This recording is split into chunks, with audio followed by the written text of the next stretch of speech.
Hi students, good morning all of you. હવે જે આપણું 5 નંબરનું જે ચેપ્ટર્સ આપણે જોઈ રહ્યા છીએ અત્યારે, જેના વિશે આપણે સ્ટડી કરી રહ્યા છીએ કે બ્રોચિંગ, જીગ બોરિંગ અને સ્પેશિયલ પર્પઝ મશીન્સ ટૂલ જે ચેપ્ટર્સ આપણું છે, તો એમાં કેટલા બધા ટોપિક વિશે આપણે ચર્ચા કરી લીધી છે.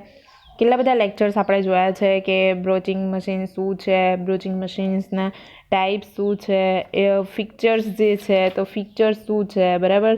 જે બ્રોચ છે તો બ્રોચના ટાઈપ્સ કયા કયા છે, તો એની ક્રિયાને આધારે અલગ ટાઈપ્સ છે. ઓકે, એની ક્રિયાની જે પદ્ધતિ છે એની આધારે અલગ પ્રકાર છે, બંધારણના આધારે, અને જે એના દ્વારા જે કાર્ય કરવામાં આવે છે તો એ કાર્ય કરવાના આધારે, એના આકારના આધારે એના અલગ ટાઈપ્સ છે. ઓકે, તો એના જે કંઈ બી ટાઈપ્સ છે એ આપણે 1 by 1 બધા ટાઈપ્સ વિશે જોયું છે, બરાબર છે. એના પછી આપણે ચીપ બ્રેકર્સ વિશે જોયું હતું. એના પછી ડ્રાઇવિંગ મિકેનિઝમ વિશે થોડું જોયું હતું. એનો જે વર્કિંગ પ્રિન્સિપાલ હતો, જે કંઈ બી ફ્રેમ છે તો કઈ રીતે ફ્રેમ નક્કી કરવામાં આવે છે એના વિશે આપણે જોયું હતું.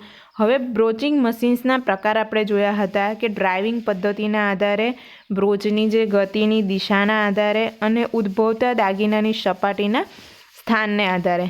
ઓકે, તો એ જે કંઈ બી એના ટાઈપ્સ હતા, હોરિઝોન્ટલ હતો, વર્ટિકલ હતો, સ્પેશિયલ બ્રોચિંગ મશીન્સ હતું, સરફેસ બ્રોચિંગ મશીન હતું, કન્ટિન્યુઅસ બ્રોચિંગ મશીન વિશે જોયું હતું, ઇલેક્ટ્રોમિકેનિકલ બ્રોચિંગ મશીન્સ વિશે જોયું હતું. ઓકે, પછી નેક્સ્ટ ટોપિક જે આપણે જોયો હતો કે સ્પેસિફિકેશન અને ડેઝિગ્નેશન ઓફ બ્રોચિંગ મશીન્સ.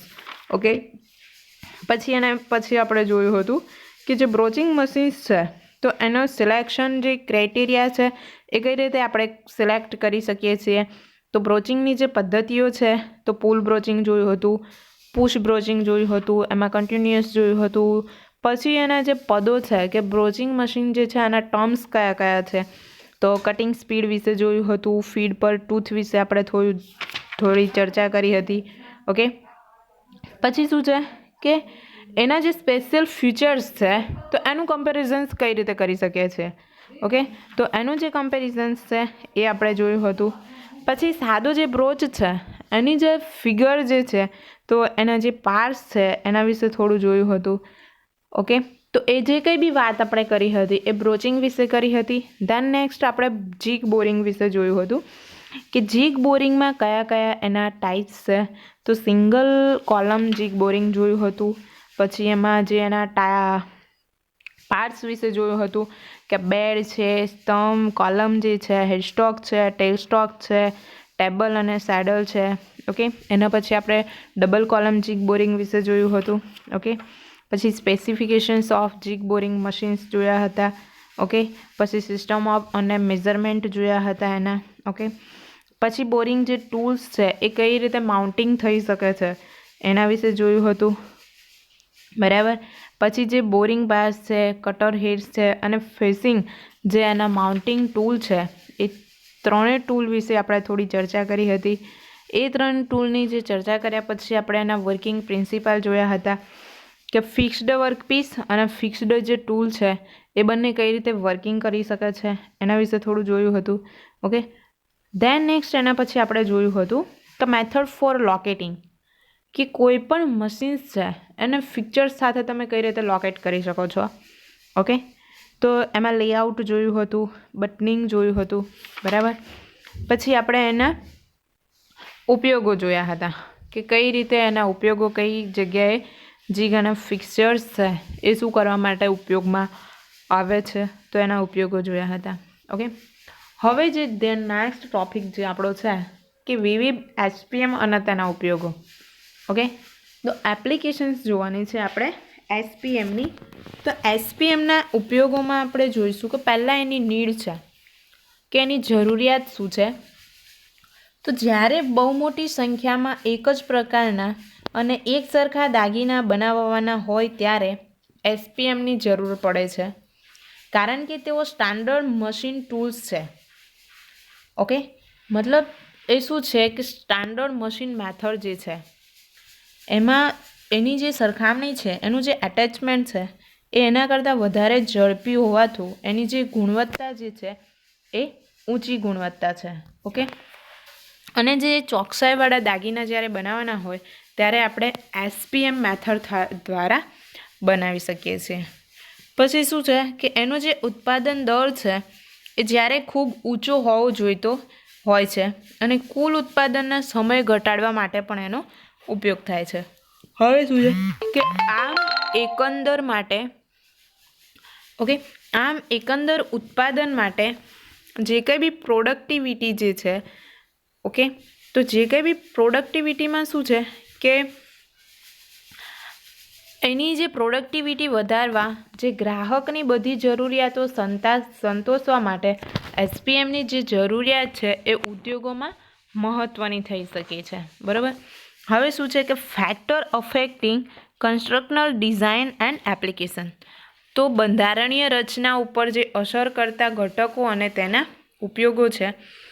તો આપણે આગળ જે મશીન વિશે જોયું છે તો એ મશીન શું છે કે એનો જે બંધારણીય રચનામાં જેટલા ઘટકો છે એ મહત્ત્વનો ફાળો આપે છે.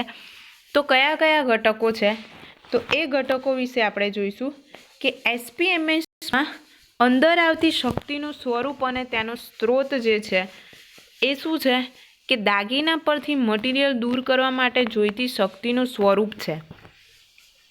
સામાન્ય રીતે આપણે કોઈ પણ બંને રૂપ જુદા જુદા હોય છે. તો આવી પરિસ્થિતિમાં એક સ્વરૂપમાંથી બીજા સ્વરૂપમાં બદલવા વિશિષ્ટ યંત્ર રચનાની જરૂર પડે છે. તો દાખલા તરીકે મોટાભાગના SPMમાં અંદર આવતી શક્તિ વીજ રૂપમાં હોય છે, જ્યારે જોઈતી શક્તિ યાંત્રિક રૂપની હોય છે, જે વીજ મોટર દ્વારા સાધ્ય બને છે. તો SPMS શું છે કે કોઈ પણ તમારો દાગીનો છે તો એના પરથી જ્યારે કોઈ પણ મટીરિયલને તમારે દૂર કરવાનું હોય તો જે કંઈ બી એમાં શક્તિની જરૂર પડે છે એ SPMSમાંથી આપણને મળી રહે છે. રૂપાંતરિત શક્તિનું ઉદ્ગમન સ્થાન અને તેના ઉપયોગનું સ્થાન. તો આ બંને સ્થાને એક જ હોય તેવું જ્વલેજ બનતું હોય છે. આમ શક્તિને સ્થાનાંતર કરાવવા માટે પણ માધ્યમની જરૂર પડે છે.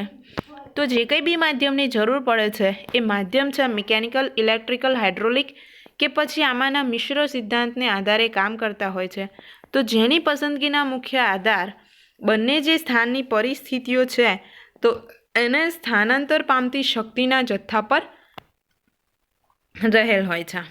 હવે શું છે કે મશીનિંગ કરવામાં આવતા દાગીનાનું મહત્તમ કદ અને તેના આકાર તથા તેના પદાર્થનો જે પ્રકાર છે તો એનો પ્રકાર શું છે કે દાગીનાના ઉપરોક્ત બે ઘટકો એ મશીનની જોઈતી દ્રઢતા તથા તેના મોટાભાગના ભૌતિક માપ માટે જવાબદાર હોય છે.